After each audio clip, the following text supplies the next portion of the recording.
In Vishakhapatnam's popular tourist hub Kailasagiri, another spectacular attraction has been unveiled. The VMRDA's Trishul project, built at an estimated cost of 2.5 crores, was inaugurated by Minister Narayana. The centerpiece is a 65-foot tall Trishul, accompanied by striking Dambru of Lord Shiva, measuring 10 feet in height and 18 feet in width.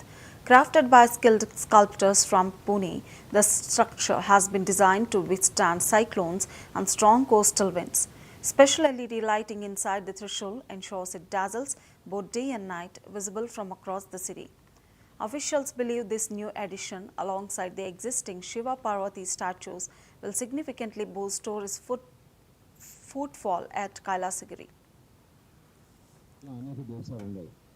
కాబట్టి మన దేశంలో కూడా ఈ tourism sector develop చేస్తే రాష్ట్రానికి వచ్చేదే కాకుండా ఎక్కువ ఎంప్లాయ్మెంట్ వస్తుంది.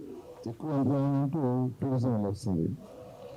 ఈరోజు ఈ నేపథ్యంలో ఇక్కడ కైలాసగిరి కొండపై ఐకానిక్గా త్రిశూల్ డమరకం ఏర్పాటు చేశారు. ఇది 65 అడుగుల ఎత్తు.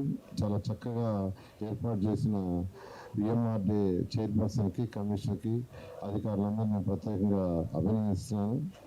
ఆల్రెడీ ఇక్కడ రోప్వే ఒకటి ఉంది, జిప్ లైన్ స్కై ఉంది, sky cycling, glass sky walk, Telugu museum ఉన్నాయి. అంతేకాకుండా దీనికి ఒక డీటెయిల్ DPR తయారు చేయమని ఇన్స్ట్రక్షన్ ఇచ్చాము. ఏ విధంగా చేస్తే దీని ఒక పెద్ద టూరిజం హబ్గా డెవలప్ చేయొచ్చు. ఆల్రెడీ కైలాసగిరి కొండ టూరిజం అంటే అందరికీ తెలుసు, తెలియని ఉండదు. అయితే దీన్ని ఇంకా బాగా డెవలప్ చేయాలి. దాంతో ఈరోజు దీని మీద ఒక మంచి DPR తయారు చేయమని ఇన్స్ట్రక్షన్ ఇవ్వడం జరిగింది.